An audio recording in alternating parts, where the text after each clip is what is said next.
Archaeology conventional books and museums lay out a neat and understandable chronicle of prehistory and historithro. The adjust this time frame of human life starts out they say quite primitive and slowly, and gradually becomes more advanced until we arrive at the modern age. It's literally but fails to take into account whole truth from megalith wonders with no conventional explanations to outright evidence of advanced technology. These mysterious archaeological finds confound the experts and will continue until we the public figure it out in multiple parts of the world. Centuries for the modern age says these things are possible. You'll find amazing construction techniques engineering feats that cannot be reproduced even by today's standards. These archaeological mysteries will seriously call into question what you've been told about history. Buckle your seatbelt. Dorothy Becca II says going by Peru is one of those places that smashes all the records when looking at lost advanced technology.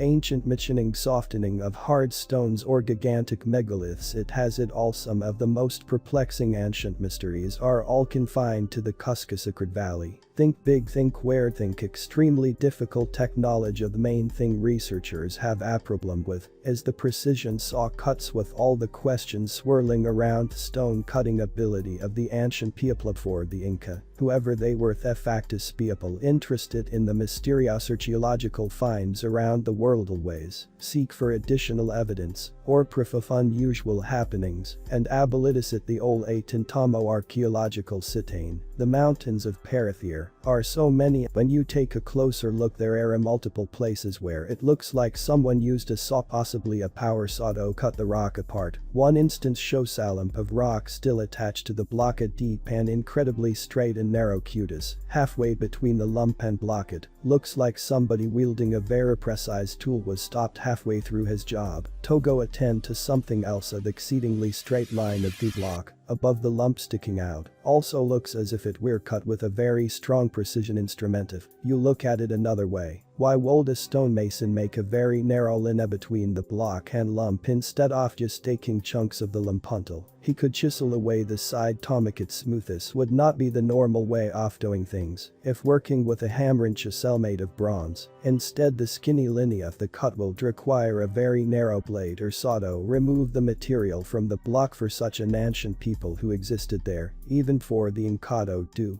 this type of stone work with basic bronze tools is quite fantastic and technologically startling. Mortarless 11-sided and 14-sided stone of ancient Peruvian. The hilltop fortresses near Cusco, a large city in Peru, resides an ancient empire. There are so many examples of large stone blocks fitting seamlessly together in walls and buildings. This type of unbelievable building skill also shows up the downtown sector. Otherwise, it was an inheritance of the unique 11-sided stone you may see on a tour of the city walls, is often attributed to the Incans as well. This is the expected and popular recantation that people give up debating over this megalithic wall comes from time before recorded historian. That area there are other pieces of evidence that do not fit the accepted line of the Incan people. This amazing stone and the entire wall are just a couple of them what makes this wall and the 11-sided stone within it so fantastic. When most ancient people constructed walls, they knocked square or rectangular blocks of stone and fit them together as neatly as possible. Many of course used a type of mortar made from mud or clay to fill in the gaps between the blocks. The stone is not a rectangle, instead it has 11 precise and perfect sides that are carved to such an amazing smoothness they fit with the surrounding rocks perfectly without the use of mortar of any kind. Stone blocks are so tightly fitted you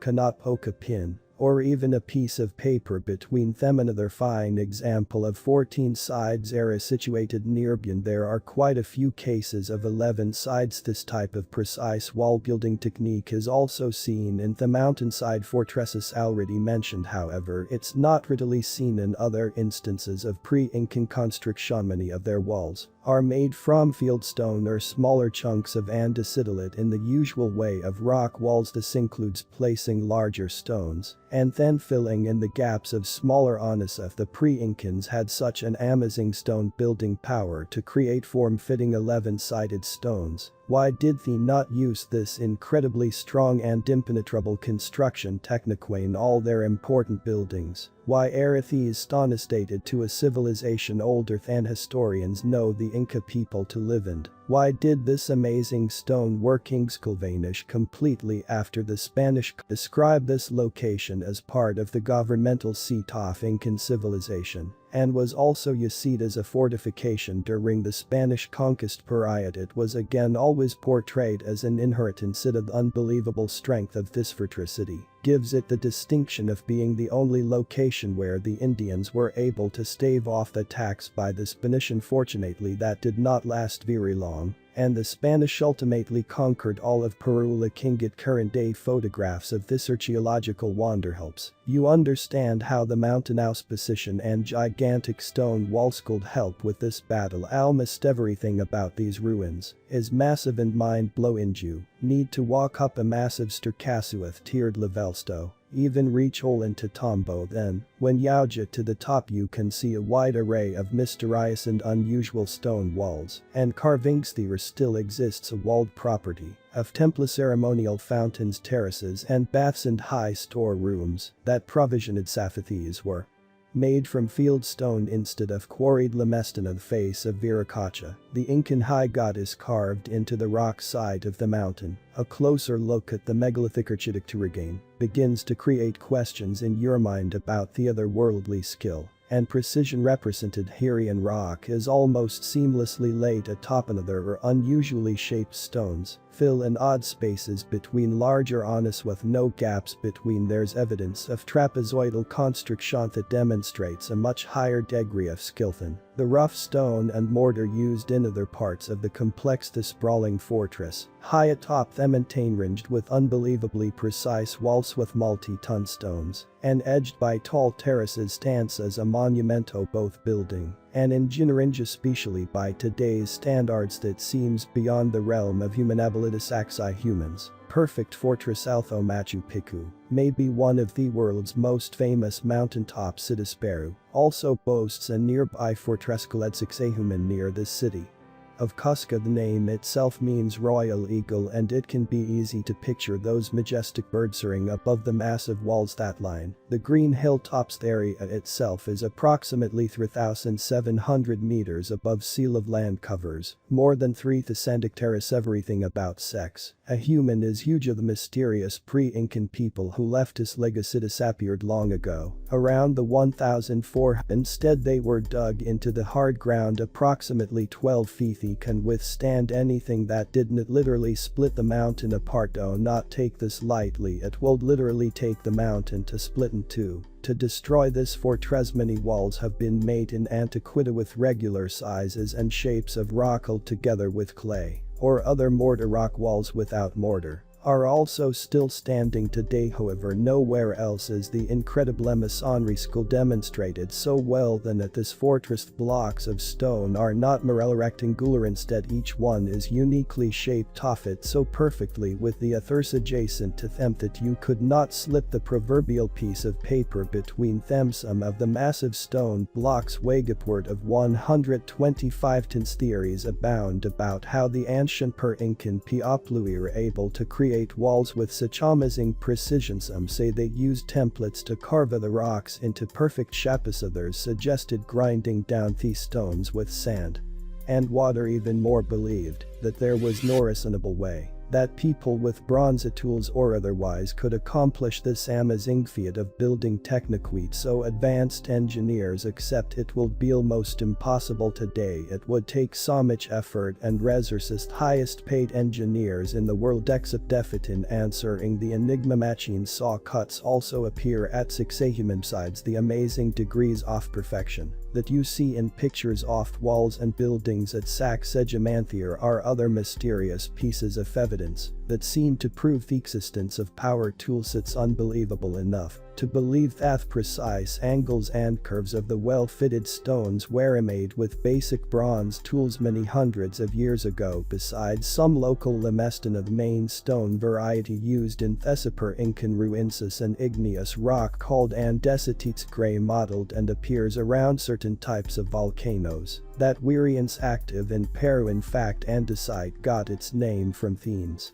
Mountains. While different regions or formational volcanic behavior changes, the final form of the rock andesite is usually extremely hard. 7 on the motionless caliphus would make carving with bronze tools extremely difficult if not impossible in most cases. Bronze itself only stands at 3 on Themo's hardness scale, though forming it into tools may have made it stronger. Still, it does not seem possible to shape stones as they did with tools like that. Besides the precision fit of many used in the wall sand buildings up there in the Monoliths are unused boulders that show rectangled cuts as well. These could be theserstones that others used to create the walls we're taken from a fantasy point of view. Its Lycosomian had a light saber curving up cube of rock for fun. Mystery remains about who or what cut the stones with such straight lines and edges. It could be considered an anomaly if there were only a few instances of cutting and grinding that look like they were made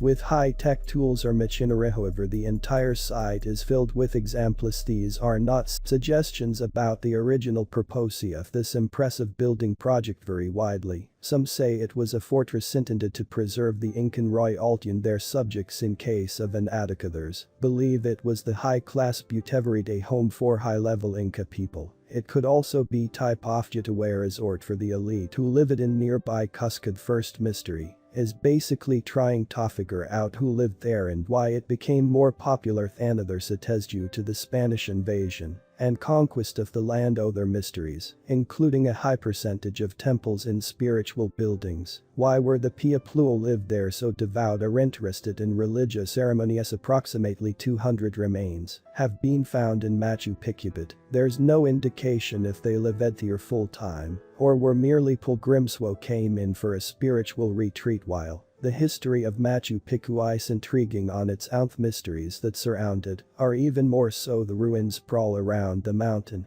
top, looking somehow like a natural part of the living stone beneath it. Buildings and walls are made from granite. Some blocks are 50 tons or more and would have it been lifted up from below to start construction. The biggest mystery is how did relatively primitive people without steel tools manage to cut the blocks with such a high degree of skill and precision. White granite is particularly hard stone, which makes this feat of engineering that much more amazing. There are some walls and structures with stones fitting so neatly together that you could not push a pin between them. These types of precision construction techniques were most often seen on the lower walls, or the lower parts of walls. More diverse and jumbled construction was layered on top of it. Did the people there somehow forget how to work with stone so well, or did the mysterious pre-Incan developers who showed them how to sapir Japanese of no exception to precision high-cute advanced stone masonry? The imperial palace wall is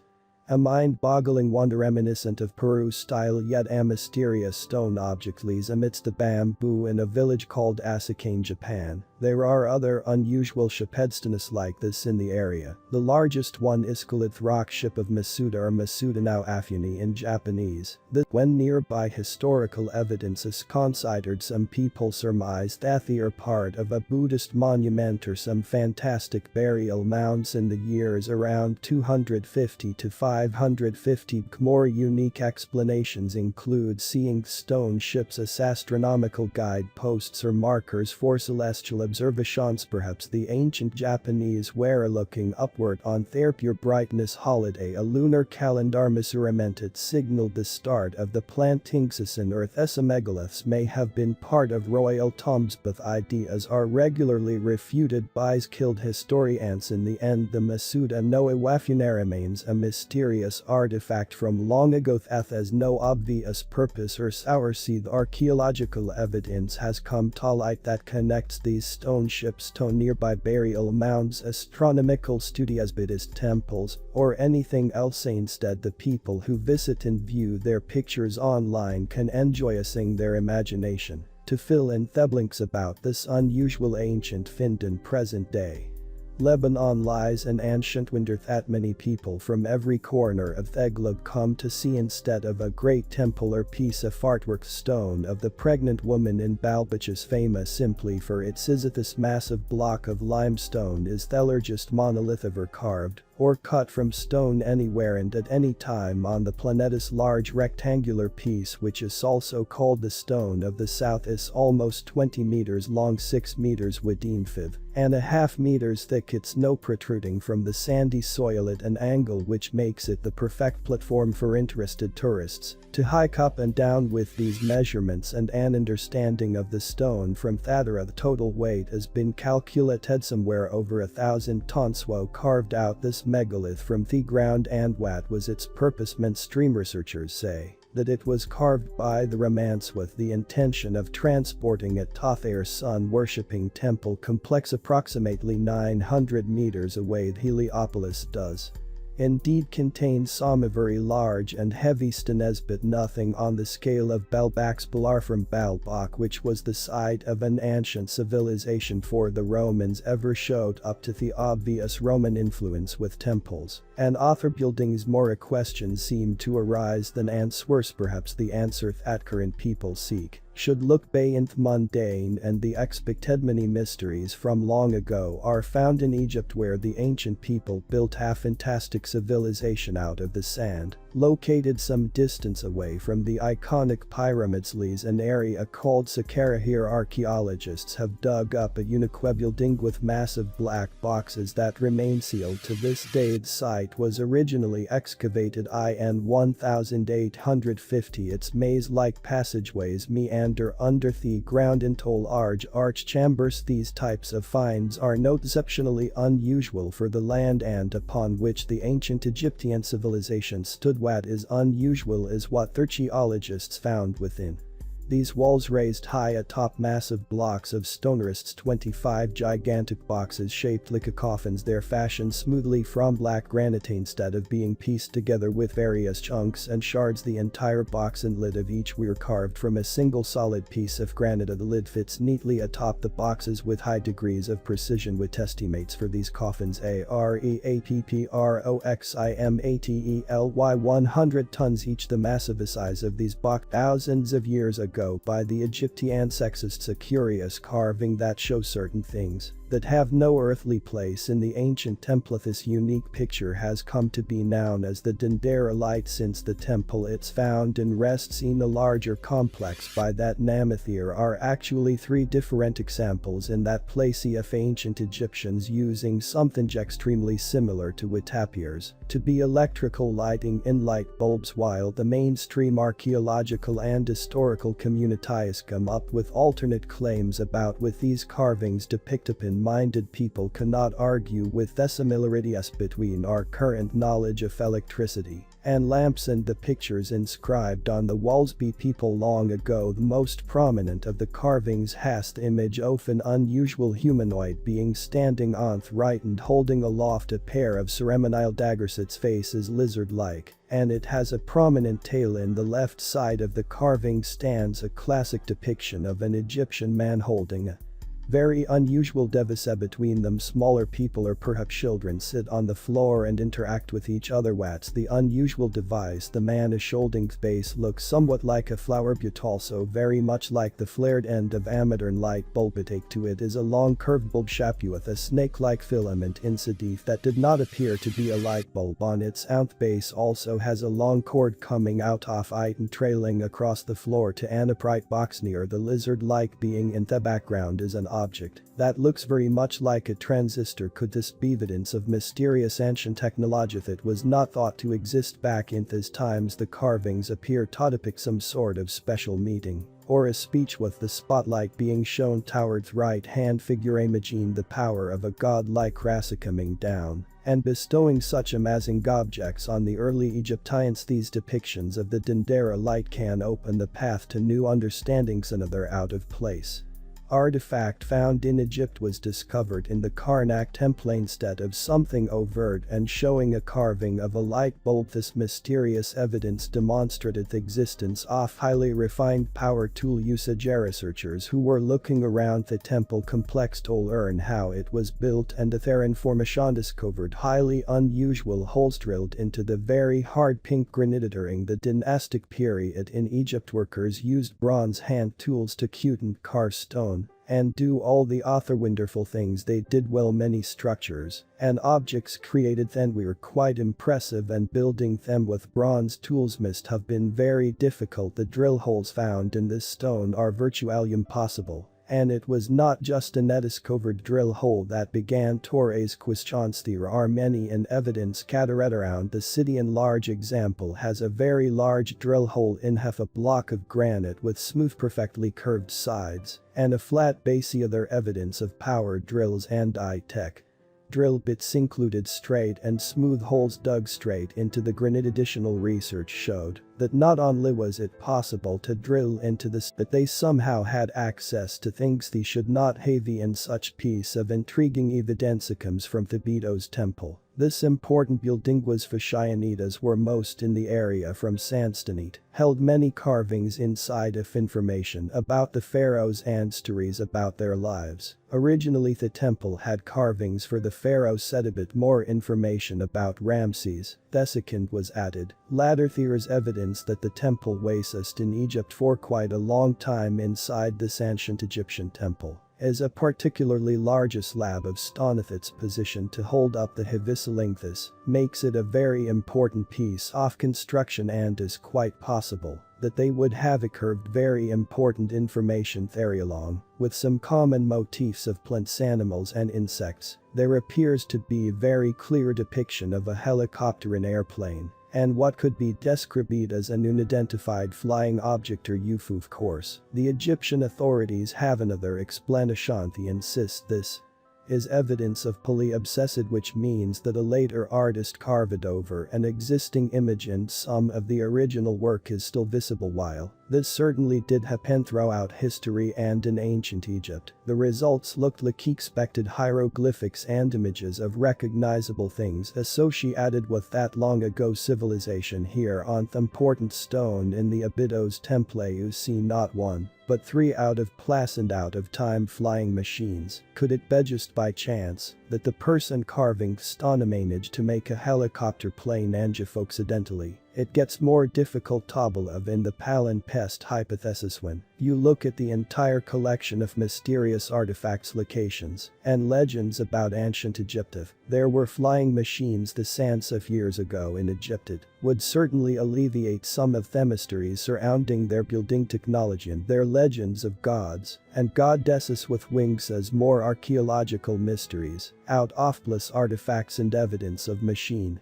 engineering far back in time come to light. Rewrite the history that mainstream education taught. Usage perfectly fitted stone, unbelievably hieroglyphic and seemingly impossible construction. Up in our minds a bit further to the ancient wonders of the world. How were they created? Where did the ancient people get their tools and knowledge? Of the idea that all ancient people lived primitive lifestyles with limited knowledge and understanding, just constantly challenged by new discoveries and insights. It's time to reveal the truth, delve deeper into the archaeological and historical mysteries all around Theglabind. Understand that the mainstream information is not the whole story of the human past. Ollantaytambo and the incredible megaliths, and of the greatest mysteries of Thepist is the enigma of the great megalithic builder show. They were able to build these enormous structures. Why do similar megalithic structures appear all over the world, and did the ancients build these structures with primitive tools, or did they use some sort of highly developed technology similar to our own modern day technology? Engineers all over the planet are fascinated by the enigma of the megalith builders, yet archaeology has it all explained away with Copernicus, which nowadays just doesn't wash, and more people want answers to the methods they may have used, whether ingeniously simple or highly complicated, whether highly advanced ancient technology or lost ancient techniques. Well, just can't comprehend and Cusco in Peru, chiseling suggesting it could happen is preposterous if you've seen the pieces so they fit together so perfectly we see lichen growing on these blocks which take eons to grow but you can see how good the joints were before it eroded you can even see or imagine the changing texture between the surface and the joints it's like when it was soft somebody came along and just smooshed it out right and you can see the stones and between stones like it's fused. It's like it's fused between the stones. Looking at all this, it's no wonder why people are so obsessed to figure it out. How is it done? Why was it done? And what technology did they possess? Let's begin with what we know about this mysterious place. Ollantaytambo. Ollantaytambo can be loosely translated as a place to see down, which may have a similar meaning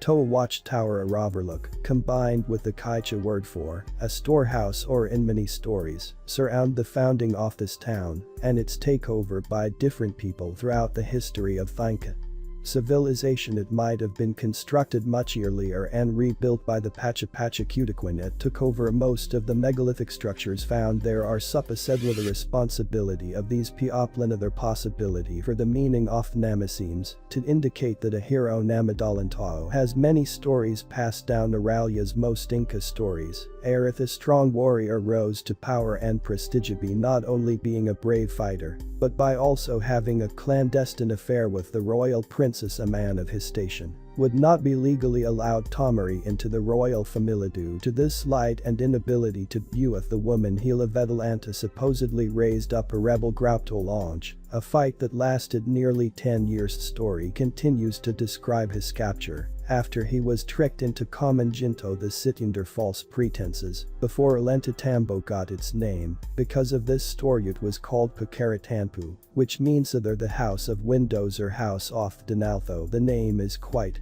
similar. The place has nothing to do with Pacaratambo, which is a later town near Cusco. Unfortunately, some historians and tour guides get this wrong and claim that the latter location was the birthplace of Inca civilization when it was actually founded after the Spanish came to Thessalus. False information actually comes from Spanish journals created by one Sarmiento, who wrote about the smaller town in the 1570s. When scholars took a closer look they realized that this was either a mistake or a false story designed to keep that true Inca story to the people themselves and not allow the Spanish to know their secrets. The real house of the dawn as always lay in Ollantaytambo. Instead, the stories surrounding this unique place go in many different directions due to its importance. Back near the beginning of Inca society it may have had more importance than Cusco did itself. It may also have existed before the capital city was built. Orchison as the main location. A book by Salazar's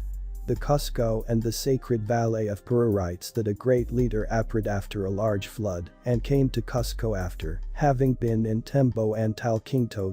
The so-called house is really quite a much larger structure. It includes the pyramid-shaped terracing of the entire hill. This is not part of any regular tour for visitors of Ollantaytambo. For the most part these old stories are not part of the ordinary historical record, and the house structure is not clear or even thought to exist. These stories do match the structure, however, in that the winter solstice sun shines quite brightly through the upper window. This symbolizes the emergence of Manchu Capic and forms a large part of Inca spiritual beliefs and sun worship interpretations of the story, and the positioning of the sun in relation to this house change from one historian to the next. For Salazar it seems obvious that the sun shining through the window indicates how their focus of worship illuminates the earth and delivers shadows to them. House of the dawn both speaks of the beginning of the day when the sun rises and also the beginning of Inca civilization when the sons of the sun rose to power in the region.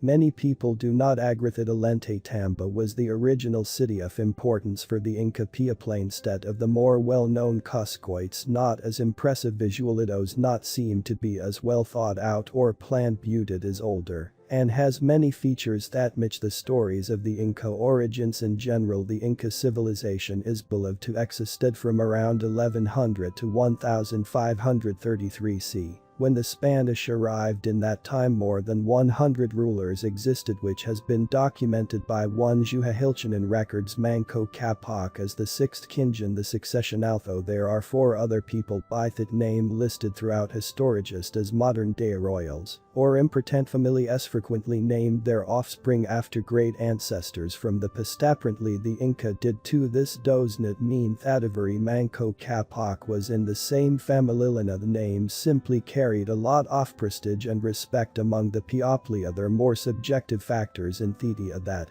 Ollantaytambo is the birth. This is one of the most easily compared spots that allows visitors to see how stone cutting ability changed over the years. The left has multifaceted rocks that fit with no space between them, while the right is ordinary rocks positioned with mortar. As you continue up the staircases, even more mysterious changes come to light at the top of Theklam. The walls have trapezoidal niches curved into them. These are commonly seen throughout Inca architecture as places for perhaps urns or statuary. A trapezoid-shaped door is stopped by Inca stonework that does not show the precision of Thurist of the Wolf Temple of the Sun, has simply massive andesite stenise as part of its construction. These are estimated to weigh more than 40 tons.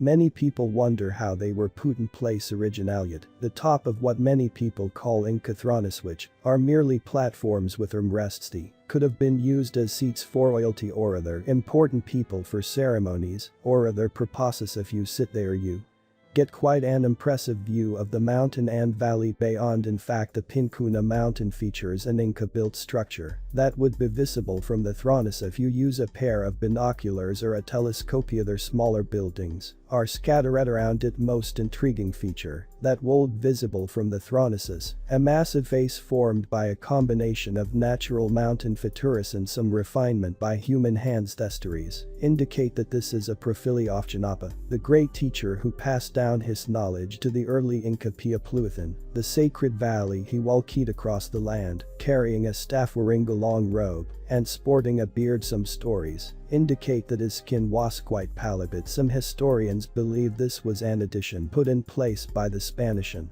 an attempt to set themselves up in a place of power. When they arrived, Viracocha was also called Viracocha, which should not be confused with Viracocha the creator god. Again, some stories attempt to create a correlation between the two, but most are quite separate. Viracocha existed before the Inca mythology depicted him as their main deity. Sometimes his name is also spelled Viracocha, and he can go by other names as well. He created the world, the sun and the moon, oceans, and everything that makes up all material and beings on earth. Face of Viracocha are Tunapes, not associated with this god. Instead, it's the man or teacher that supposedly founded the Inca civilizations. A pilgrim, a superhuman with special knowledge, an astronomer, and when he understands them, the people he helped carve the face and construct the quarry was only about 4 kilometers away when compared with some distances that rocks removed or other construction projects. This seems like a relatively short distance. However, in the ancient world with no eels or beasts of burden, this distance is quite far enough to affect the rate of building. No indication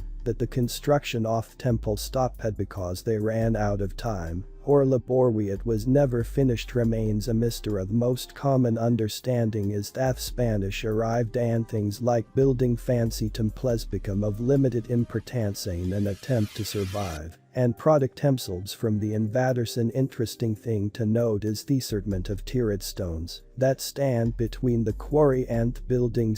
These were probably abandoned in Plasu, and the construction was halted to focus on other things. Different suppositions have been made over the years about how the rocks were cut, transported and worked into position. Some suggest that the first boulder was obtained placid, next was suspended on wooden scaffolding while it was carved to fit perfect shape below, and then it was lowered down into placegradula. The precise work may have used straight pieces of wood or hinging strings with weighted bottoms toked as measurement tools that would trace the outline. They could have knocked larger pieces off stones first with their hammers before scraping and chipping with even smaller stonesto. Get the final precise shape transporting the boulders would have been enough of a challenge in itself. All of these questions have no definitive answers. Even today historians do know that the Inca used stone hammers and bronze chisels to do the work, however they do not seem sufficient to work with the exceptionally hard andesite or granite that made up many of the structures. These ideas simply will not work because the tools are not hard enough to make the changes to the rocks needed for the precise joints.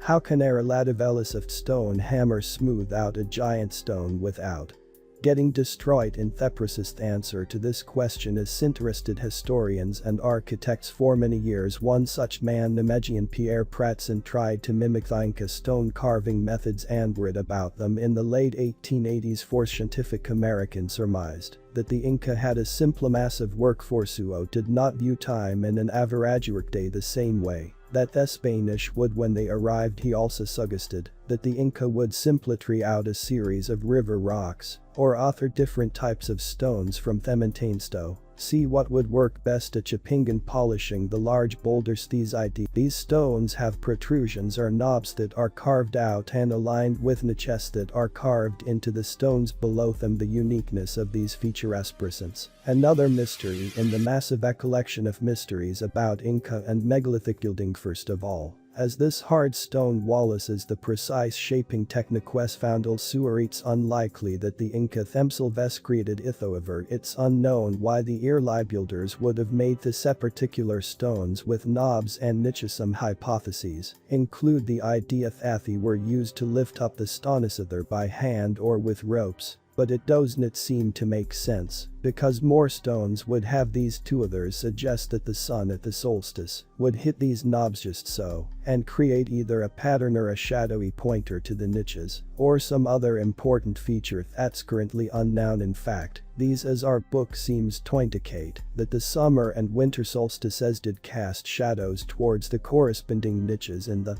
other stones. This may have simply been a decorative feature focused on sun worship. If you continue down this path and go around the corner you come to what some historians call a quarry. However, this is simply not a place where andesite was removed from the grounds. There are blocks carved from the bedrock that were probably intended for use in the construction of Ollantaytambo. And the surrounding structure's erosion seems to indicate that they are newer than other stones used in the temples. And whilst these exquisite carving techniques still seem impossible for the Inca with their stone and bronze tools, mundane archaeologists credit the Inca with these and other stone cutting and construction. In the era still logic dictates that they would not be able to do these things. Other locations in the quarry near the temple of the Condor show rougher cuts and carvings that indicate unfinished projects or perhaps practice of new techniques, or for apprentice stone cutter. Some locations simply have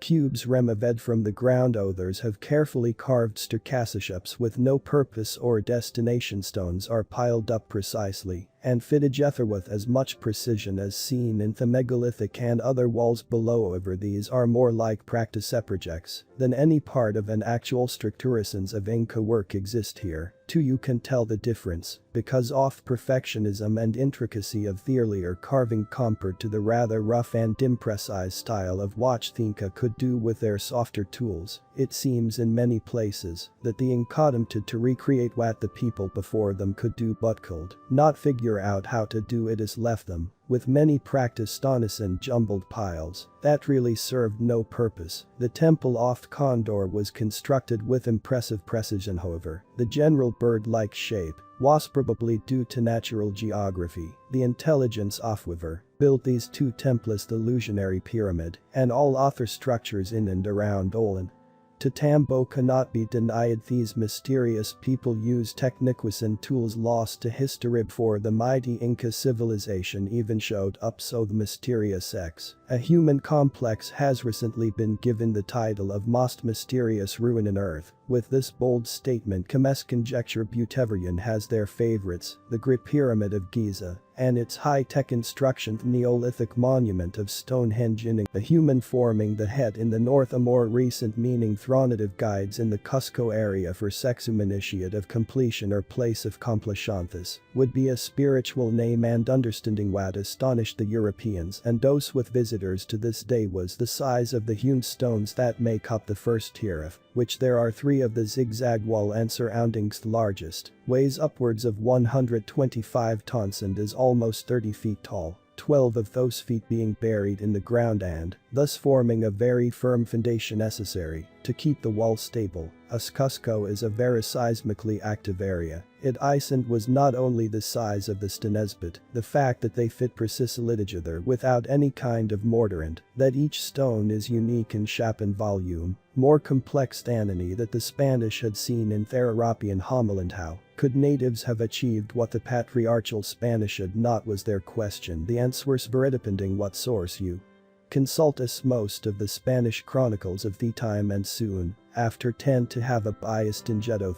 The most famous Inca account was written by the half-Inca Garcilasco de la Vega, who left Peru in his early 20s and wrote his historical account in Spain under the watchful eye of Churcant Stadion. Must sift through very carefully. A comment statement from the Inca Sour says of the time was that the megalithic aspects such as the Giant Zigzag Wall were built by giants prior to Inca occupation, which occurred around 1100 AD and by the mysterious Viracocha and Piapluo, had pre-existed. The Inca construction did of course occur in Therabid, as we shall see later on. The skill and craftsmanship of the work does not compare with what I and others regard as the work of far earlier and more sophisticated megalithic builders. This is in no way meant to disparage or simplify the Inca and their accomplishments, but a careful look into their geological record clearly indicates that the tools found could not have shaped the stones being of a hardness of 6 to 7 on the Mohs scale 10 being diamond. Is this the Inca knew of metallurgy? Obviously, because they worked gold and silver, which turned out to be their downfall. At the hands of the Spanish they also shaped tools, weapons and ornaments out of copper and copper alloy such as bronze, which is abundant in these lands of Parasins, the local Andes mountains. A volcanic iron is present in the form of an oxidant is plentiful in the telltale red soil of the Arabid. There's little indication that the Inca were capable of smelting it. Copper and bronze chisels are reasonably common in archaeological digs, but the quarry from which these stones were buried is estimated to be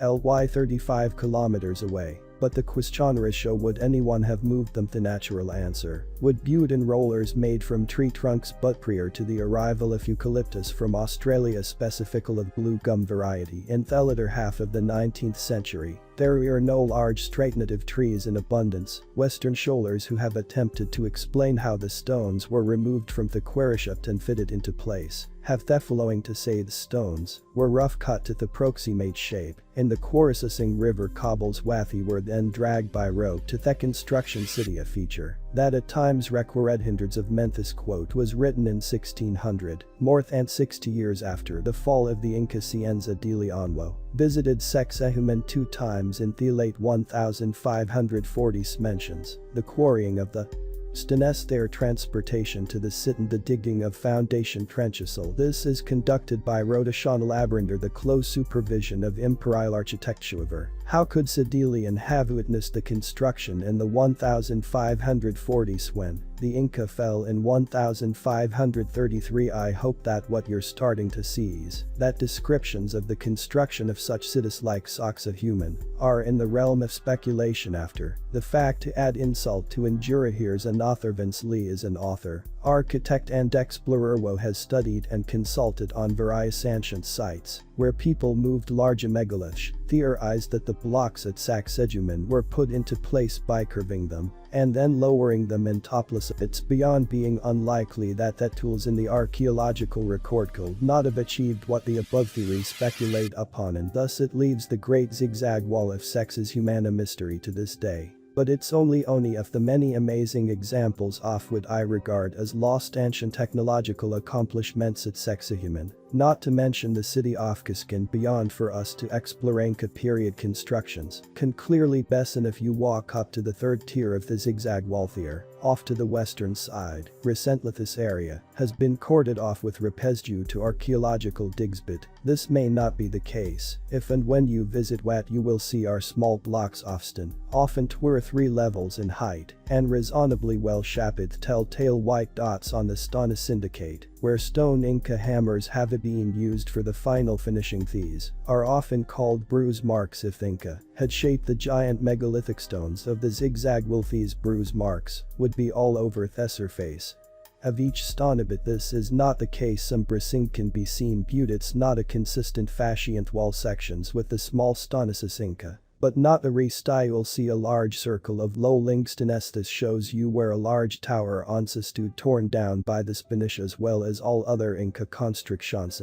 The reason why the Spanish took the Inca buildings apart and not the massive zigzag wall was because of the stones of the Inca structures could be easily carried away and tended to be cube-shaped and thus could be incorporated into colonial buildings, and Spanish masons were used to working with square shapes. This was the case in Cusco itself, where the Inca period buildings, which tended to be made of stone small and squared off or field stone, could easily and quickly be used to construct walls, and since the Spanish knew how to use a concrete, which the Inca did not in fact, close inspection of the colonial buildings shows you that the Spanish masons sometimes used concrete mortar of more than an inch in between the stones, and this accounts for their weakness when it comes to earthquakes, which is frequent in Cusco. The concrete is softer than the hard Andean stones and thus crumbles during a tremor. Many of the Inca buildings were designated to withstand earthquakes, and the pre-Inca megalithic structure as though not Wavrin have not for thousands of years purposed Inca stonework and latter Spanish repairs using mortar. Following the siege of Cusco in 1556, when the puppet high Inca called Mancoincasid in place by Pizarro in order to purpose the native population decided to burn Cusco to the ground from Sacsayhuaman by volleying flaming projectiles. The Spanish rebuilt the city. Sacsayhuaman and other sacred structures were destroyed block by block to build the new governmental and religious buildings of the city,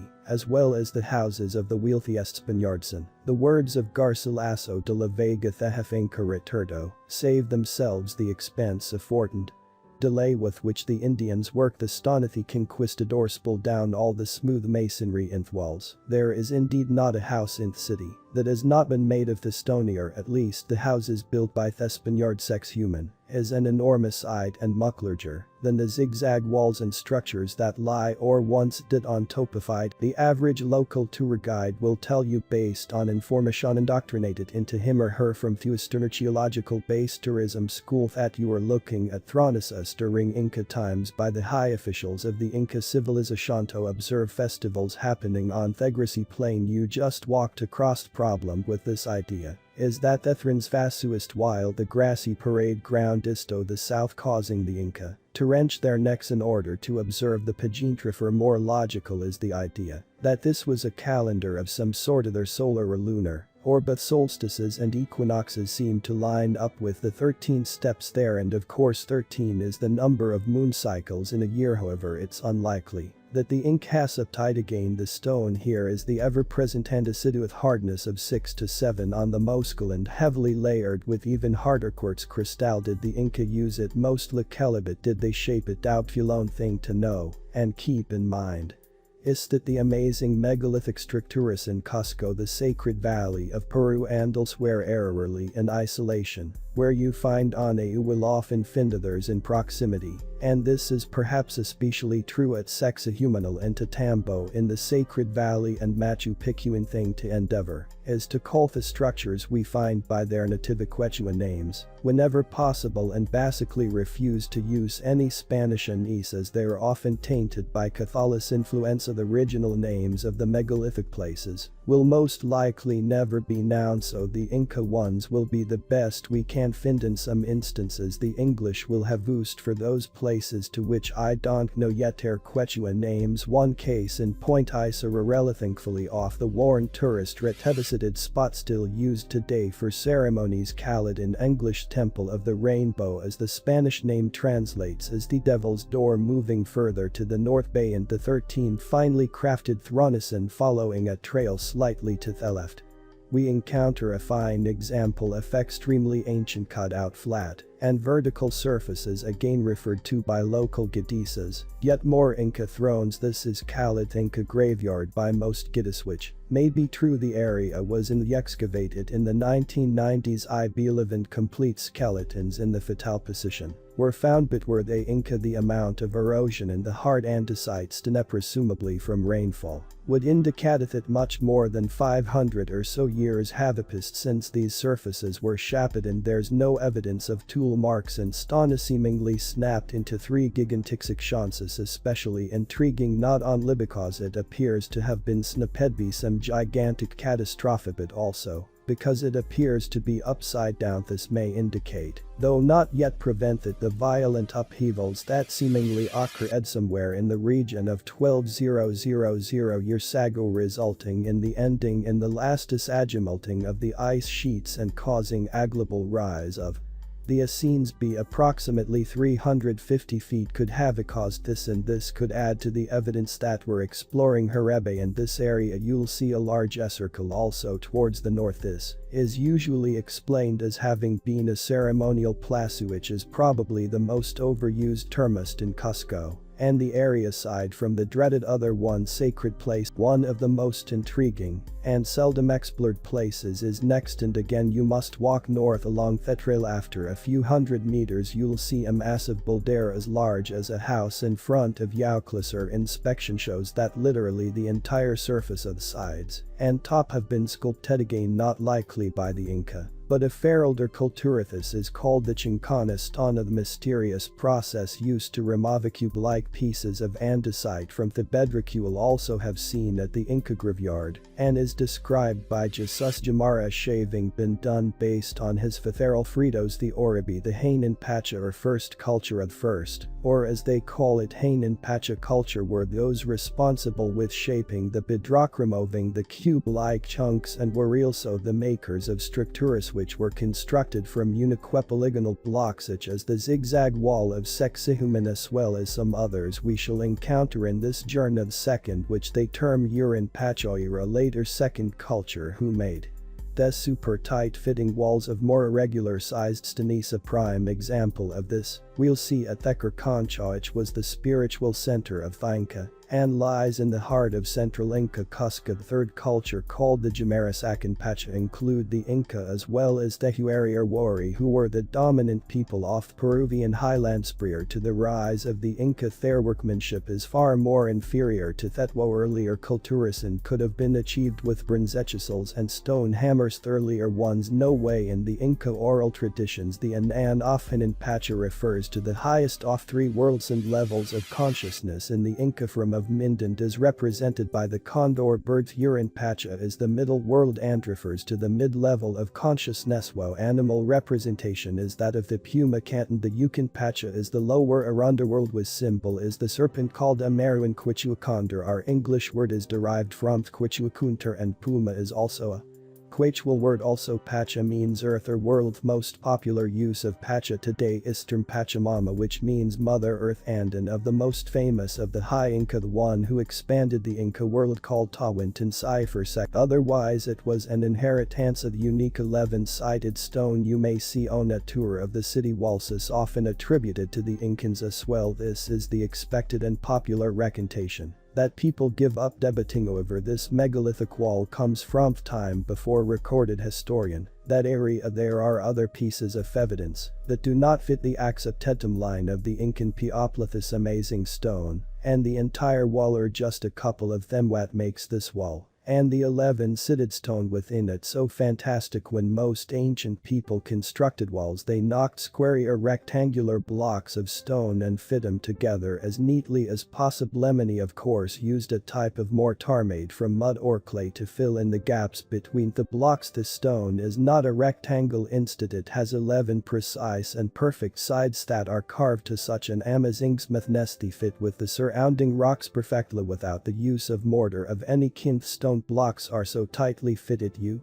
cannot poke a pin or even a piece of paper between them. Another fine example of 14 sides are situated nearby. There are quite a few cases of 11 sides. This type of precise wall building technique is also seen in the mountainside fortresses already mentioned. However, it's not readily seen in other instances of pre-Incan construction. Many of their walls are made from fieldstone or smaller chunks of andesite in the usual way of rock walls. This includes placing larger stones and then filling in the gaps of smaller ones. If the pre-Incans had such an amazing stone building power to create form-fitting 11-sided stones, why did they not use this incredibly strong and impenetrable construction technique in all their important buildings? Why are these stones dated to a civilization older than historians know the Inca people to live in? Why did this amazing stone workings vanish completely after the Spanish came after the Napak Rumi and the former made the constructions we see, which have extremely tight and brutalist? These include the famous polygonal megalithic walls of Sacsayhuaman and the cube-like constructions of Viracocha and Cusco. Inca seemingly tried in some cases to replicate the Sacsayhuaman works, though could never match the precision, and their most common form of building was with fieldstone and claymore. Around the east side of the Chincana stone, a large slab is broken off and is said to cover an ancient staircase, which leads down to a tunnel. This is not hearsay or myth. A gentleman whose daughter owns a restaurant that is frequent in Cusco worked for the archaeology department of Peru, previously called the Inca, and now the Ministry of Culture, and he helped excavate and clean up many of the ancient sites around Cusco and the Sacred Valley. Its statement and those of others. They personally climbed down the staircase prior to 1992, when the government sealed it off, descended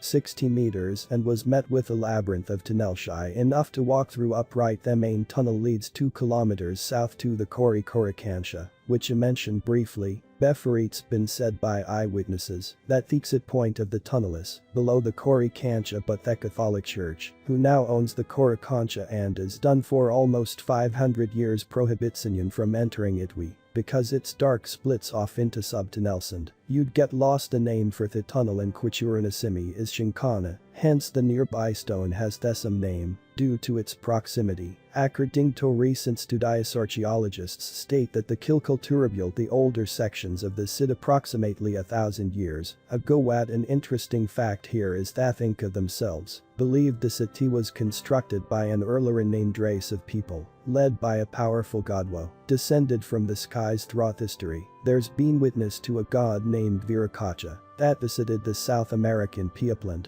blessed them by giving them all types of technology and knowledge. What's very interesting are some of his physical characteristics that make him stand out from the indigenous population. Like the typical guy you'd find in that part of America, was a very tall, pale-skinned and white-haired being, so he was completely different from the indigenous population. Is it possible that Viracocha was a visitor that gave the ancients technology and the necessary knowledge to complete the tasks that lay ahead of them? And some stones at Sacsayhuaman, we see some marks that seem as if they were dissolved. So you have these massive blocks of stone from 50 to 100 tons cut and shaped almost perfectly, and they're placed so tightly that you can't fit even a piece of paper in between them. Some of these stones have signs of large amounts of thermal heat applied onto them to mold them and topless so they could fit in the way they do. An interesting fact is that according to legends, a winged creature was actually responsible for the construction of this, and it was this bird that carried somiaf, the chemical substance that was capable of melting stone. Sacsayhuaman means the head of the falcon How were such titanic blocks of stonebrit to the top of the mountains? From quarries how many miles away? How were they cut and fitted? How were they raised and put into place? No one knows, no one can even guess. There are archaeologists, scientists would have us believe that it's hard andesite rock. The main points for you here to reiterate the main point of the enigmatic mystery. These stones, used in Sacsayhuaman Fitlikia puzzle without the help of any kind of mortared lace, is so exact that in many cases you can't even insert a sheet of paper. There are stones up to 8.5 meters high and almost 200 tons of weight even today. It's not known what they did to move such a large eric in Sacsayhuaman. There are 2 tunnels. Orchincon is one of them, has a short route and is open to the public. The other, however, remains closed. It's said to lead to the Coricancha. The one thing that we have to remember when we're looking at incredible structures like Stonehenge or Sacsayhuaman or the pyramids is that the ancients were not just cavemen. They were not